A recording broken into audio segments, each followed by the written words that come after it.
Hi,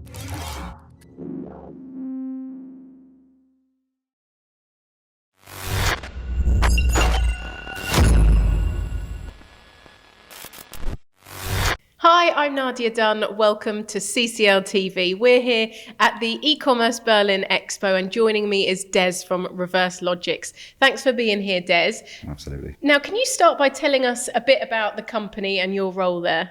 Yeah, absolutely. So ReverseLogix, based out in San Francisco in the US, and we recently opened our EU headquarters about 3 years ago. We were founded back in 2014, and what we really focus on is we're a full SaaS player for returns management systems. With returns becoming extremely popular these days, especially across e-commerce in apparel and fashion, we offer a SaaS solution there to e-commerce brands, retailers, 3PLs, manufacturers on how to streamline those returns process back. And we're the only end-to-end system out there at the moment that you can start a return and actually finish the return through our software. And the returns process has changed quite a lot in the last few years, obviously, with trends changing. Tell us a bit about that. Yeah, I think the biggest trend is, when you look at the figures, returns in certain apparel and fashion, consumer electronics, if people buy in store, in the brick and mortar as we call it, returns coming in about 8%. Buying online on e-commerce sites, whether it be B2C or B2B, is up at the 30% mark. So when you actually think about that figure, that's nearly 1 in every 3 items bought online is actually being returned to the vendor. So it's a huge headache for e-commerce brands out there. They obviously want their products to stick, but they have to now know that what the market wants, and people, I suppose, are now buying 2 jackets instead of 1, knowing that they will return one when they try it on.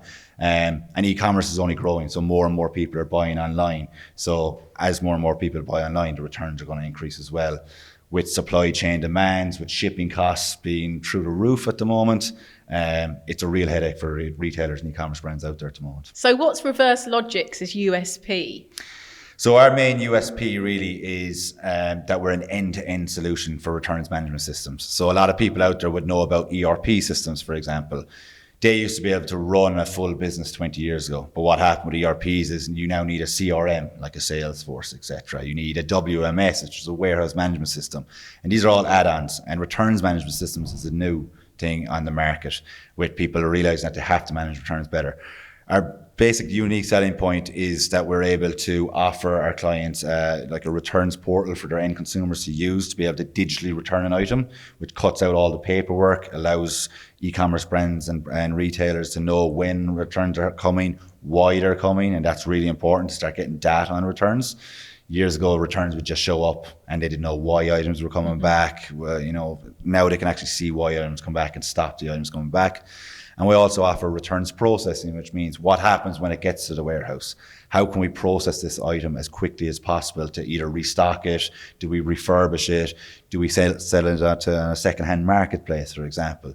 So the disposition of items is becoming really important, because with the carbon footprint out there and sustainability, you now can't put stuff into landfill. And that's where apparel and fashion is a tricky one, because they're trying to come up with ways of how do we keep the items in the circular economy, and we cannot be sending things to landfill. So tell us more about that. How are you changing your sustainability incentives and initiatives? Yeah, so like most of the big companies we work with, they're focusing now on sustainability. So we work with DHL, we work with FedEx, we work with Salomon, Wilson Tennis, big brands out there. And all our key goal is how do we become more sustainable. So I think if you think of it with a 30% returns rate, typically what retailers used to do was send out returns paperwork with every purchase that was made. With 30% returns, that means 70% of that paperwork was going in the bin, okay? So we digitalized the returns process now. There's no more paperwork needs to be sent out, no more 2 forms to be able to fill out that's going to go in bin and waste. So that's the first part of it. The second part we're able to do is smart routing. And we talk to a lot of brands where they might say they might have 50 facilities in Europe alone, and they used to send all their returns back to one area, and they'd look after returns there and then send them out again to where they need to go to. So for example, if I'm in Barcelona and I was sending this jacket back, it might have to go to our warehouse in Germany. With our solution, it'll do smart routing. It'll actually pick up the nearest location for that jacket to go to. So it cuts out the journey time for that. cuts out way down on the carbon footprint for that. And that can be done at a SKU level. So it can be specialised that jackets need to go to our UK warehouse, shirts need to go back to our Ireland warehouse or the nearest warehouse. So there's many factors in that, cutting out the carbon footprint and sustainability. But is that producing more of a headache in that when your jacket goes to the warehouse in Germany, to get it back into the circular economy, you've then got to find someone in that area that it goes back to? Exactly, and that's why smart routing has workflows that we have built in, that the items will always go to the correct areas. So if you think of the headache they did have, it would go to one central location and then it'd be forwarding out to their shops and other locations. Our system will just cut that out. It doesn't need to go to one location now. A good example of one of our clients, ReverseLogix, used to have all their returns go for repairs to one area. Now they have 400 authorised service centres that they use.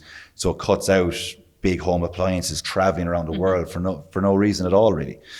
So they're really focused in on the sustainability factor. So looking at the circular economy, is that kind of the next big thing, trying to work on that? Absolutely. I think in the next 5 years, you'll see that most people will be buying their clothes secondhand online. Secondhand clothes shops are now booming, because there's a big push for it now. And although retailers, e-commerce are becoming more aware of circular economy, so are consumers. Consumers more and more are looking at green packaging. How do we cut down on the packaging? But they're also looking at how can I play my part in the environment. So secondhand fashion is becoming very popular. You'll see a lot of subscription fashion happening these days, with secondhand fashion, people getting new clothes like that. So I think it's the next boom, really, particularly in the apparel and fashion industries. And what specifically are your strategy goals, short, mid and long term for 2022 and 23? Yeah, look, we're growing at a rapid pace. We're dealing with high-end customers, high brands that are global customers. Our goal really is to enable them to have the software to be able to handle returns at a way more efficient level than they were.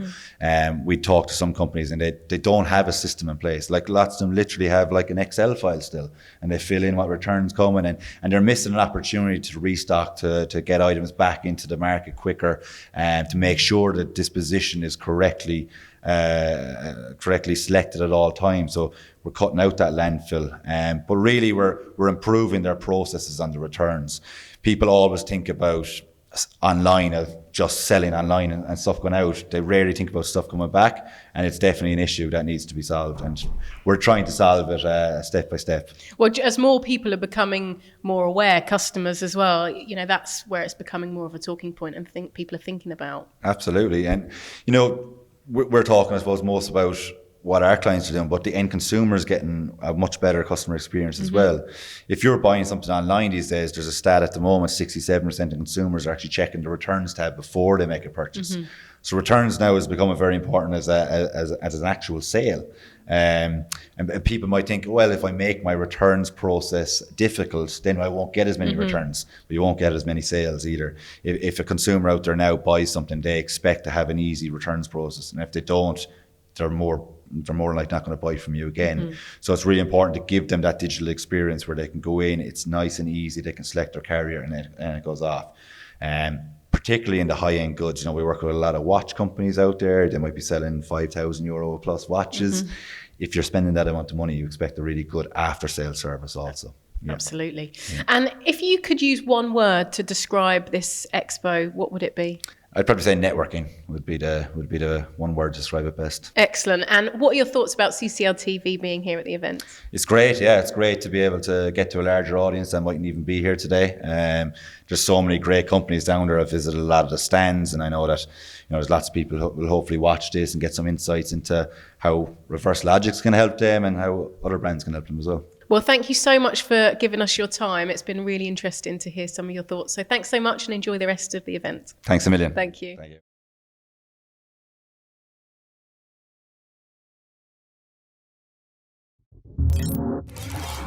you.